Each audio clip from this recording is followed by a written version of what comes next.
His name was Lucas Oliveira, a young Brazilian whose future seemed as bright and sterile as the operating rooms he dreamed of commanding. In 2002, he landed in Ciudad Juárez, Mexico, with a scholarship and an almost naive idealism, carrying the dream of becoming a doctor who could make a difference. The city, an open wound on the border with the United States, pulsed with a violence he only knew from the newspapers. For Lucas, however, that was just the backdrop to his true journey, the pursuit of the knowledge that saves lives. Before we delve into the abyss that Lucas's life became, I ask you to join us.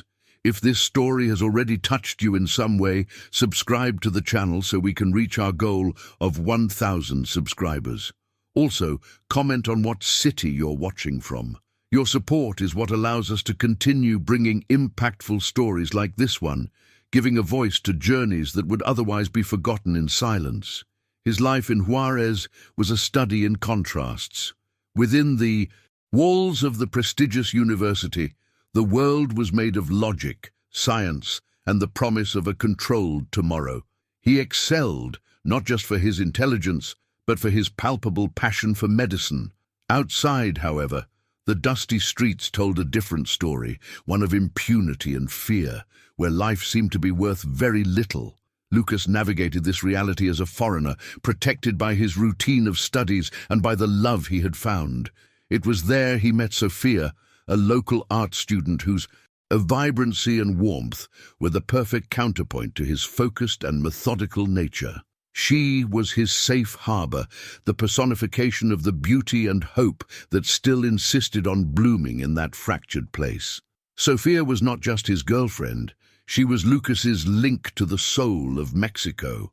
With her, he discovered the flavors, the colors, and the resilience of a people who had learned to dance even with death lurking in the shadows. The memories he would keep of her would be of simple moments. The smell of roasted corn in the squares, the sound of her laughter as she painted on a small canvas in her apartment, and the way her eyes shone when talking about a future far from there, perhaps in Brazil, where violence was not a member of the family. She represented everything that was good and pure, a beacon guiding him through the darkness that, although he did not yet know it, was already beginning to close in on his life, ready to consume everything he loved most. The environment of Ciudad Juárez was, in itself, an oppressive character. By day, the city was a blur of dust and heat, with hurried people trying to survive. At night, it transformed under the neon lights, revealing an underworld where the cartels ruled with an invisible and omnipresent authority. Sirens were the constant soundtrack, and news of disappearances and murders were as common as the sunrise. Lucas, immersed in his books, saw all this with an academic distance, a regrettable but distant tragedy. He believed that if he didn't get involved, if he kept to his straight and honorable path, the evil that plagued the city would never knock on his door. It was the arrogance of youth, the belief that his bubble of dreams and dedication was impenetrable. Lucas's nights were a deep dive into anatomy atlases and pharmacology treatises. Every vein, every nerve, every chemical reaction of a drug in the body was a secret he unraveled with almost religious devotion. He didn't just see systems and tissues. He saw the map of life, the fragile engineering that separated a man from his last breath. The Hippocratic oath already echoed in his mind, a sacred promise to use that knowledge exclusively to preserve life. Little did he know that he was, in fact, assembling an arsenal, that every turned page was another weapon that fate, in its cruelest irony, would force him to wield with terrifying precision, not to heal, but to destroy in the name of a twisted justice. On a warm Saturday night, he and Sophia were sitting on the small balcony of her apartment, watching the city lights.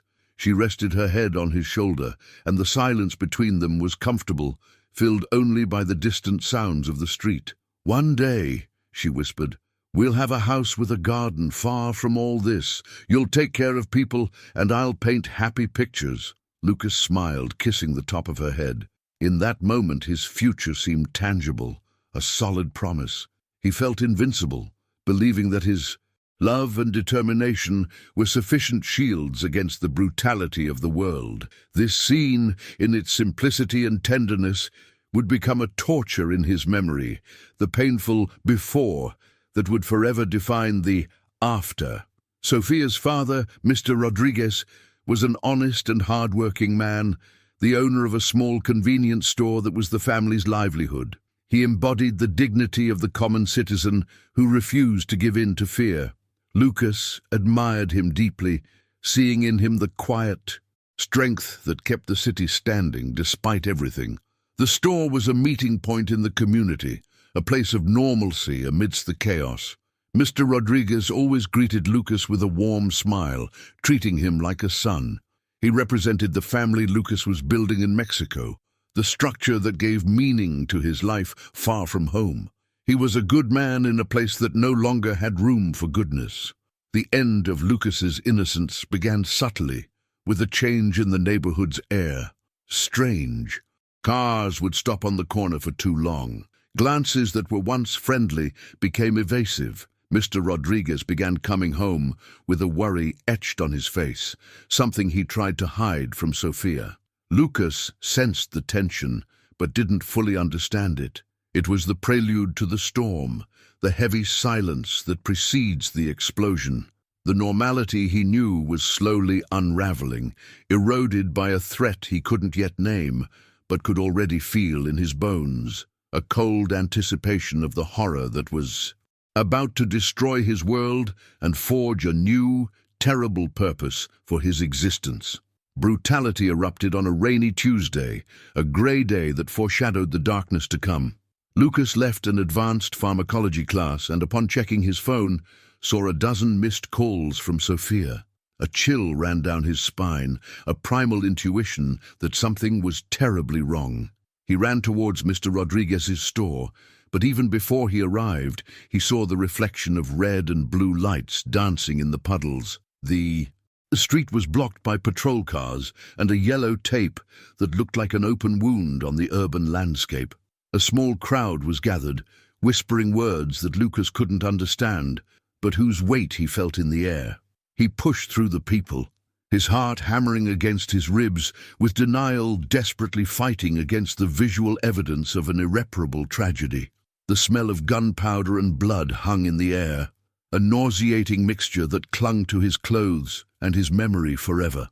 An older police officer with a tired and cynical gaze blocked his path. The words came out of his mouth without any inflection, cold and procedural.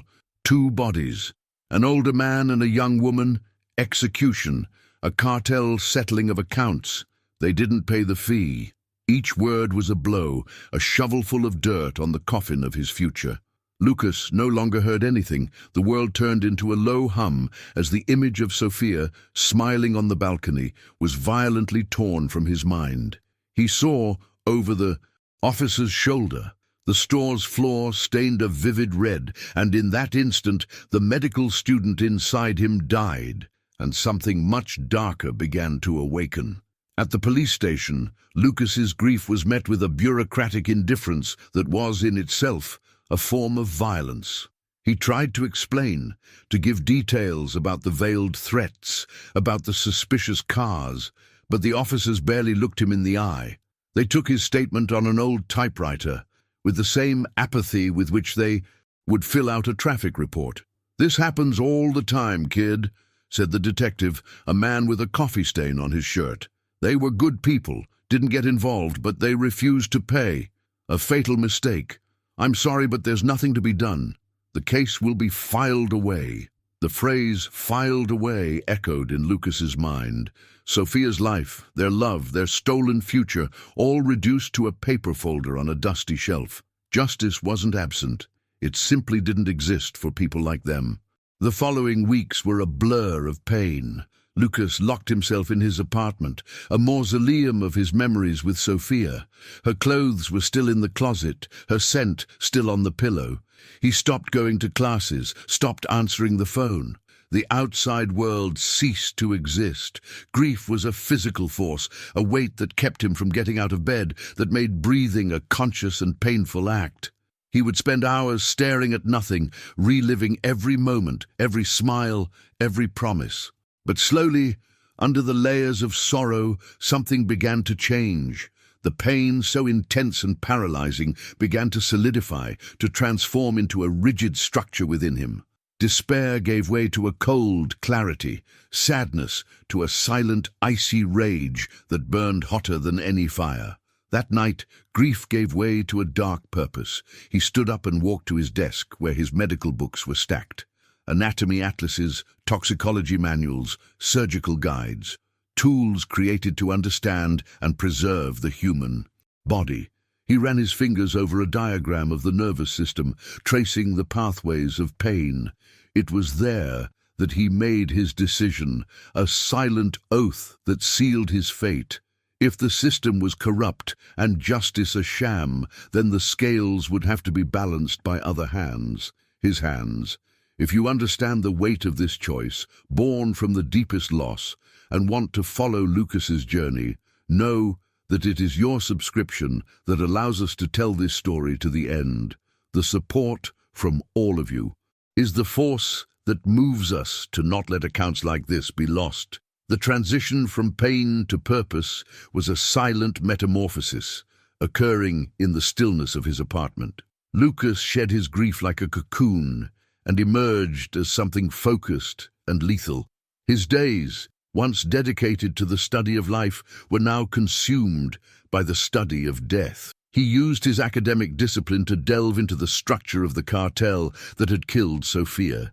He mapped hierarchies, routines, and weaknesses, treating the criminal organization like a diseased organism he needed to dissect. His first target was not a leader, but the lowest of the enforcers, a man named Hector, whose name he had heard in the neighborhood whispers. Finding Hector became his sole obsession, the first step on a ladder he would climb, rung by rung, to the neck of the man at the top. The preparation for his first hunt was an unholy ritual. Instead of stethoscopes and blood pressure cuffs, his instruments were chloroform acquired. With his student ID, syringes, and a precisely calculated dose of potassium chloride, the same substance used to stop a heart in surgery or in lethal injections. Every step was a conflict. The hand that trembled while filling the syringe was the same one that dreamed of stitching wounds. The mind that calculated the lethal dose was the same one that had memorized doses to save lives. He watched himself from the outside, a shocked spectator of his own actions, driven by a fury that overpowered. The voice of his conscience, which now screamed in a terrified whisper. The night of the hunt was a disaster of nerves and adrenaline. Lucas followed Hector to a rundown bar on the outskirts of the city. His plan, so clean on paper, unraveled upon contact with chaotic reality. He botched the first approach, was almost noticed. His hands sweated, his heart pounded in his ears. There was nothing heroic or cinematic about his action. It was the clumsy, terrified attempt of an ordinary man forcing himself to be a monster. He finally managed to corner Hector in a dark alley, and the ensuing struggle was pathetic and brutal. It was his superiority of knowledge, not strength, that gave him the advantage, allowing him to finally subdue the man with a cloth soaked in chloroform. With Hector unconscious in an abandoned warehouse, Lucas performed his first act of torture. It was a clinical torture, without screams or dismemberment. He used his knowledge of anatomy to apply pain precisely, stimulating specific nerves while asking questions in a voice he barely recognized as his own. Hector, a man accustomed to the violence of brute force, was terrified by that cold, scientific precision. Between spasms of agony, he gave up the name of his direct superior. Once he had the information, Lucas took the syringe with the potassium chloride. The act of injecting the poison was the hardest thing he had ever done. He closed his eyes and saw Sofia. Then he pushed the plunger. The silence that followed was more deafening than any scream. The repercussion on his body was immediate and violent. As soon as he left the warehouse, Lucas vomited on the dirty alley floor. A wave of self-loathing washed over him. He felt no justice, no satisfaction. He felt dirty, corrupted, as if the poison he had injected into Hector now ran through his own veins. He rubbed his hands frantically, trying to clean a stain that wasn't physical. In his mind, Sophia's smiling face contorted into an expression of horror and disappointment. He had become what he swore to destroy, a monster who takes life. The journey, which had seemed so justified in his mind, now revealed itself as a path to his own damnation. He staggered home, a newborn murderer, haunted by the ghost of the woman he loved. However, upon entering his apartment, his eyes fell on a photograph on the nightstand. Him, Sophia, and Mr. Rodriguez, smiling on a festive day. The memory of the crime scene, of the yellow tape, of the officer's indifference, returned with overwhelming force. The revulsion for his act battled against the image of injustice. The pain of loss was still stronger than the pain of guilt. He understood that he couldn't stop. To stop now would mean Hector's death was in vain, that Sophia's death would go unanswered. He was bound to this path. It's amazing how pain can lead us to places we never imagined. If you've ever felt you were on a path of no return, perhaps you understand Lucas's decision. So, that we can continue to explore this dark journey, I ask for your support. Subscribe, as each new member helps us keep these stories alive. The second hunt was different. The hesitation was gone, replaced by a cold efficiency. The target was El Chivo, Hector's supervisor. Lucas studied him for 2 weeks, learning his habits, his vices, his route home. There were no mistakes this time. He set a trap, using the man's greed as bait. The fear was still there, but now it was a tool, an energy he channeled to keep his mind sharp and his movements precise. The transformation was accelerating. The idealistic student was being buried under layers of brutal pragmatism. He was no longer just reacting to his pain. He was beginning to think like a predator, anticipating his prey's moves. Meanwhile, at the Juárez police headquarters, Inspector Ramirez was reading Hector's autopsy report. Cause of death, cardiac arrest. But something was wrong. The needle marks were almost imperceptible, and the potassium levels in the blood were absurdly high. There were no signs of a struggle, no robbery. It was too clean. Ramirez, a man who had spent 20 years navigating the city's sea of violence, had never seen anything like it. This wasn't cartel work. The cartel's brutality was performative, meant to send a message. This was different. It was silent, precise, almost surgical. A seed of intrigue was planted in his cynical mind. He was dealing with a new kind of ghost. The death of El Chivo was even more ingenious. Lucas lured him to a meeting with the promise of a drug deal, only to incapacitate him with a homemade anesthetic gas he developed in his apartment. This time, the information extraction was quicker. El Chivo, confronted with the same clinical precision that terrified Hector, quickly gave up the names of his contacts and details about an upcoming shipment. Lucas executed him with an injection of ricin, a poison he extracted himself, which would kill slowly and leave. The local doctors baffled. He was covering his tracks, using his medical knowledge not just to kill, but to create mystery and confusion, turning his executions into puzzles for the authorities. The news of the 2 strange deaths spread quickly through the underworld. Panic began to set in. The cartel members were used to shootouts, betrayals, turf wars, but they were not prepared for this. An invisible enemy who hunted them one by one, who used needles instead of bullets, who left no messages, only bodies that seemed to have succumbed to sudden medical failures. They were soldiers in a war against a one-man army, a ghost who seemed to know their weaknesses and move among them unseen. Paranoia became a disease within the organization, with members distrusting each other, wondering who would be next. It was on the streets, in the frightened whispers of low-level criminals, that the name was born. They didn't know who he was, but they knew what he did. He dissected them, poisoned them, shut them down with the efficiency of a professional. He was El Médico. The urban legend began to take shape.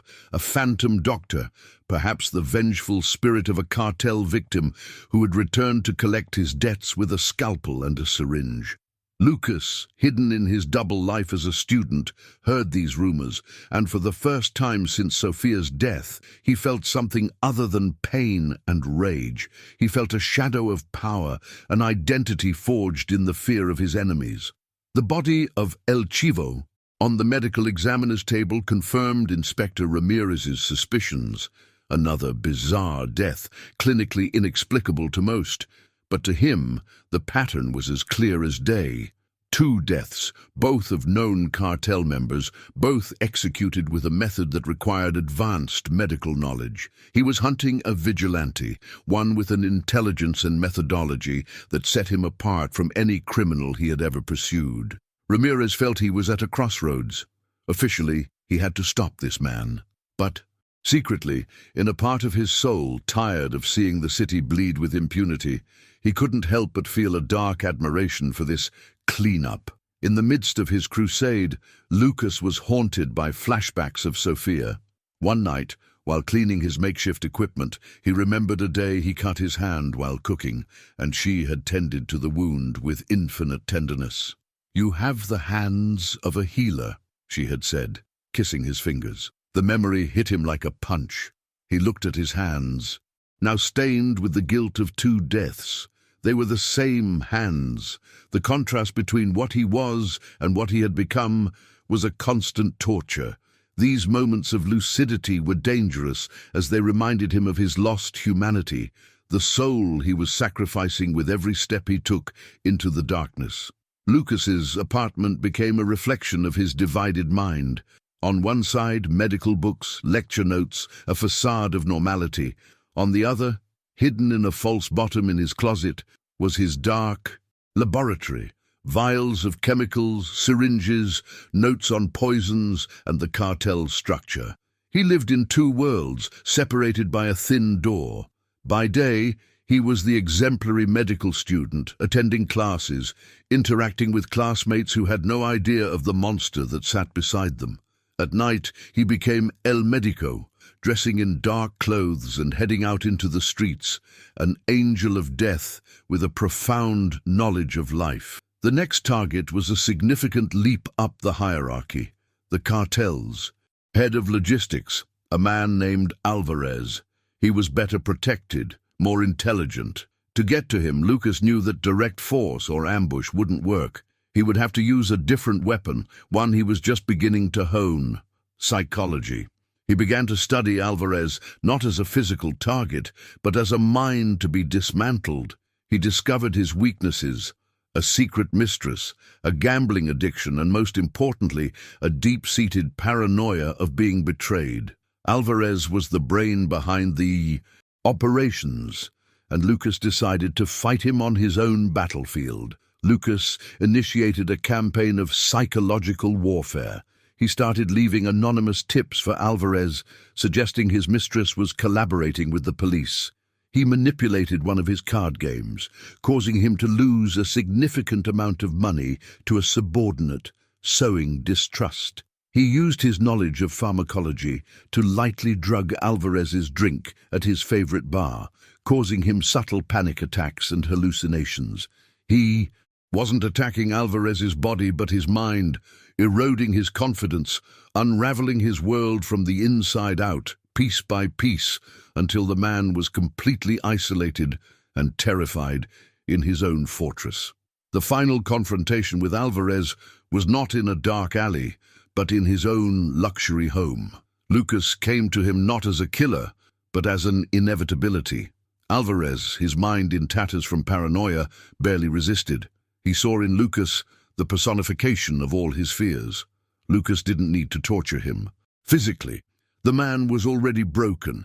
He confessed everything, detailing the operations and, crucially, confirming the identity of the leader who ordered the murder of Sofia and her father, a man known only as El Carnicero. With the confession recorded, Lucas administered a toxin that simulated a massive, stress-induced heart attack. To the world, Alvarez had died of paranoia. Only Lucas and Ramirez would know the truth. After Alvarez's death, something changed in Lucas. He stood on top of the tallest building he could find, looking down at the lights of Juárez below. Revenge for Sofia was still the engine, but it was no longer the only fuel. He felt the impact of his actions, the fear that El Médico instilled. He was cleaning the city, cutting out the cancer that the system refused to treat.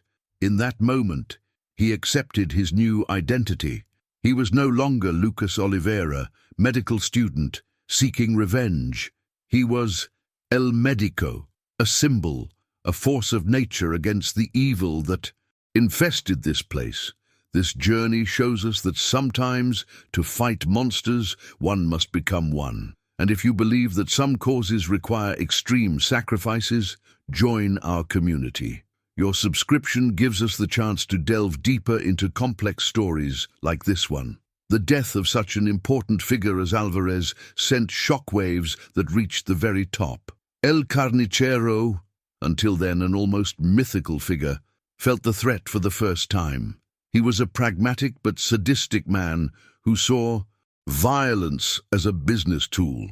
The existence of El Médico infuriated and intrigued him. How could one man cause so much damage, so invisibly?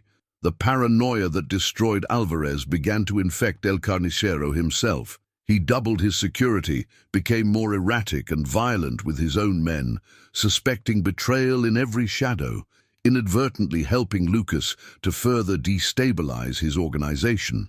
Lucas's crusade almost came to an abrupt end on a rainy night. As he was leaving a location where he had gathered information, he ran straight into an unexpected police checkpoint. Cold panic hit him. In his backpack was the equipment of his secret identity. The escape was a blur of narrow streets and alleys he knew by heart, places he used to walk with Sofia. The irony was cruel. The memories of his love were guiding his survival as a killer. He managed to evade the police by a hair's breadth, his heart pounding with adrenaline. The experience served as a stark warning. He was not invincible. The city he was trying to save was also a trap that could snap shut on him at any moment. Across the city, Inspector Ramirez was getting closer. Alvarez's death, officially a heart attack, was the final piece of his puzzle. He now had a clear psychological and methodological profile. The killer was brilliant, patient, with a medical or scientific background, probably an outsider, as he didn't play by the local rules of revenge. The circle was closing.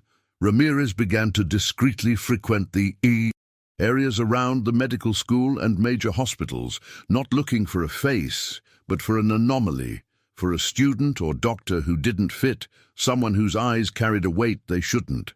With El Carnicero's identity confirmed, Lucas knew he had to get to the inner circle. The next target was the most dangerous of all, El Carnicero's right-hand man and head of security, a sadistic ex-military man known as El Teniente. He was the gatekeeper, the final gate before the master. Taking him down would require an audacious plan, one that would put him right in the heart of enemy territory. Lucas could no longer operate from the shadows. He would have to enter the lion's den, using his intelligence as his only shield against the brute force that awaited him. The plan was to infiltrate a private party that El Carnicero was throwing at his ranch, an event to celebrate a large drug shipment. Lucas used the information from Alvarez to forge an identity as a specialist chemist, hired to verify the purity of the goods. It was a monumental risk. He would be surrounded by dozens of killers, under the watchful eye of El Carnicero himself. For days he trained, not just the disguise, but the control of his emotions, learning to mask the hatred he felt with a facade of professionalism and indifference. He would become an actor on the stage of his greatest enemies. On the night of the party, as Lucas, in disguise, headed to the ranch, he passed a police checkpoint set up on the main road. Inside one of the patrol cars was Inspector Ramirez, watching every luxury car that passed, following a lead. For a brief second, their eyes met through the windshield. A medical student turned vigilante and a cynical detective hunting a ghost. Two men on opposite sides of the law, both hunting the same monsters, unaware of how close they were to each other. The moment passed, but the tension hung in the air, a foreshadowing of the inevitable collision of their worlds. Inside the party, the attention was palpable. Lucas, playing his role, analyzed the drugs under the watchful eyes of El Teniente. The air was thick with the smell of expensive alcohol, cigar smoke, and death. Every second was a test of nerves. He managed to isolate El Teniente on the pretext of discussing a technical detail, and in a swift, silent move, incapacitated him with a syringe of a fast-acting, paralyzing agent. He dragged him into a storage room, knowing he only had minutes. The development phase of his journey was complete. Now, with the gatekeeper in his hands, he finally had a clear path to the man who destroyed his life. The hunt was about to reach its bloody climax. With the information extracted from El Teniente, Lucas finally discovered his enemy's sanctuary.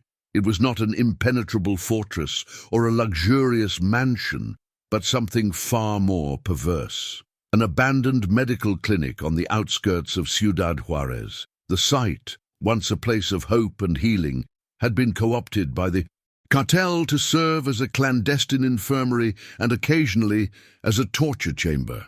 The irony was so thick Lucas could taste it, a bitter taste in his mouth. He approached the dilapidated building under the cloak of night, not as a soldier going to war, but as a surgeon preparing for the most complex of operations, the removal of a malignant tumor that had taken root in the heart of the city and in his own soul. Vengeance now was synonymous with eradication.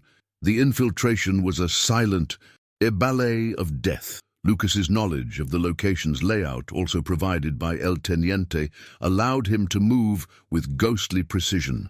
The few guards patrolling the dimly lit corridors were neutralized before they even noticed his presence.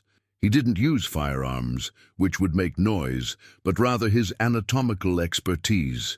A precise strike to the carotid artery to induce unconsciousness, a thin needle dipped in a potent sedative. Every movement was economical and lethal.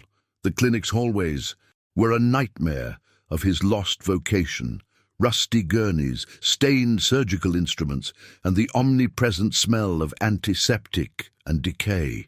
He was walking through a graveyard of his own dreams, each step bringing him closer to the man who forced him down this path. He found El Carnicero in an old operating room, converted into a makeshift office. The man was sitting behind a large steel desk, cleaning a pistol with a disturbing calm. He didn't seem surprised, merely looking up, a thin smile forming.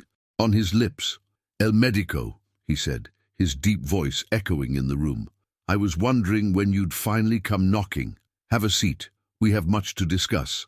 His calmness was the purest display of power, an attempt to control the narrative to the very end. He gestured at the surroundings. "I thought this place would be appropriate for our meeting. A man of science like yourself must appreciate the symbolism." The battle that was about to begin would not only be of bodies, but of wills. Carnicero then began his psychological assault, each word calibrated to break Lucas's spirit.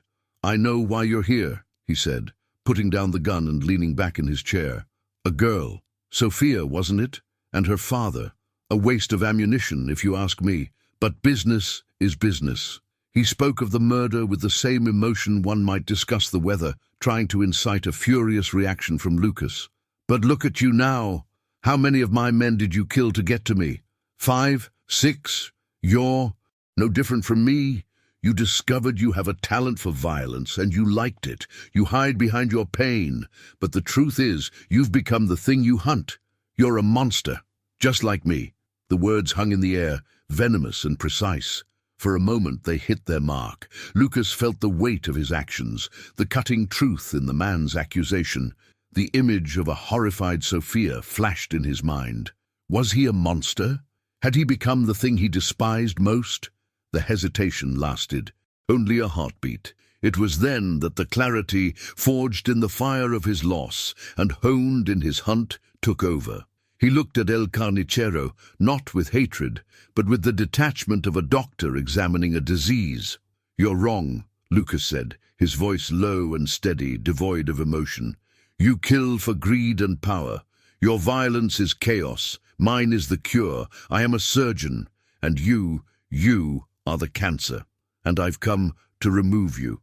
In that moment, El Carnicero's facade shattered. Seeing that his psychological warfare had failed, he lunged a hand under the desk, reaching for another weapon, but Lucas was already moving. The fight was short and terribly one-sided. It wasn't a brawl. It was a procedure. Lucas evaded the clumsy attack and used his knowledge to deliver precise strikes to nerve clusters. The brachial plexus to paralyze an arm, a blow to the peroneal nerve to drop a leg. In seconds, El Carnicero was on the floor, immobilized but conscious and terrified. Lucas then picked up his case. This was his true oath, his decisive action, a promise made in blood and fulfilled with the coldest precision. It is for moments like this, which define a person's soul, that stories like Lucas's need to be told. Your subscription to the channel is what ensures that these journeys, no matter how dark, do not fade into oblivion. Lucas did not give El Carnicero a quick death. That would be mercy, something he didn't deserve. Instead, he performed his final act as El Médico. He inserted an IV into the man's arm and connected it to a small heart monitor he had brought. Then he administered a cocktail of drugs he had designed himself, a neuromuscular blocker to ensure paralysis while keeping the consciousness intact, and a series of substances that would cause a slow, painful organ failure. He sat and watched. The only sound in the room was the rhythmic beep of the monitor, which gradually became slower, more erratic. Lucas saw the terror in the eyes of the man who could no longer move or scream, and when the beep finally became a solid line, he felt nothing, only a void. As he left the abandoned clinic, Lucas was greeted by the first pale light of dawn. The cold morning air was like a slap to the face, waking him from a bloody trance. The city was beginning to stir with the sounds of daily life, the engine of a distant truck, the bark of a dog, the smell of fresh bread from a nearby bakery. None of these sounds brought comfort. He had completed his revenge, the goal that had consumed every fiber of his being for months. He had reached the end of his journey, and at the final destination, he found no peace, no justice, no sweet relief of catharsis. He found only an absolute silence, a void as deep and vast as the desert surrounding Ciudad Juárez. He had killed the monster, but the echo of its roar now lived inside him. A few hours later, an anonymous tip led Inspector Ramirez to the clinic. The scene he found was exactly as he had imagined the work of El Médico would be: clean, precise, and terribly symbolic. The body of El Carnicero, the most powerful criminal in the state, was laid out like an anatomical specimen, with the surrounding medical equipment telling a silent story of a slow, planned death. Ramirez looked at the scene, not with shock, but with a weary understanding. He saw the end of a reign of terror and the trail of a ghost he never had any real intention of catching. In his official report, he attributed the death to an internal cartel dispute. For all intents and purposes, the case was closed. He allowed the ghost of El Médico to dissipate back into the shadows from which it came, a final act of silent complicity. Lucas returned to his apartment one last time. The place felt alien, the sanctuary of a man who no longer existed. With slow, deliberate movements, he gathered his belongings. Not the medical books, not the white coat hanging behind the door, not the lecture notes. Those were the remnants of Lucas. Oliveira and Lucas. Oliveira was dead. He took only a small backpack with money and a few clothes. He stopped before the photograph of Sophia, the same one that had given him the strength to go on. He traced her face with his finger, a silent farewell. In his gaze, there was no longer the glint of love or the agony of loss, only the resigned calm of one who has accepted his fate. He left the photo on the table, turned off the light, and closed the door, without looking back. He never returned to Brazil and never practiced medicine again. Lucas Oliveira disappeared from all official records, becoming a ghost to the system and the underworld alike. But the legend of El Médico remained, a persistent whisper in the darkest streets of Mexico. Some say he died, others that he crossed the border, but there are those who swear he is still out there, a shadowy figure continuing his silent crusade, no longer for personal revenge, but for a twisted sense of balance. He became the surgeon of the night, excising the tumors of society that the law could not or would not touch, condemned to a solitary life of violence, his only company being the ghosts of who he once was and all that he had lost. The story of Lucas Oliveira is a grim reminder that the line between justice and vengeance is often drawn in blood. He got what he wanted, but the price was his own soul, a trade that left him wandering in a purgatory of his own making. The question that remains is, in a world where systems fail and monsters walk free, how far would a good person go to find peace? His journey has ended, but the reflection on his choices continues. I thank you for accompanying us to the end of this intense account. Stories like this force us to look into the darkness. If you value narratives that challenge and provoke, your subscription is the greatest encouragement for us to continue. Thank you for watching.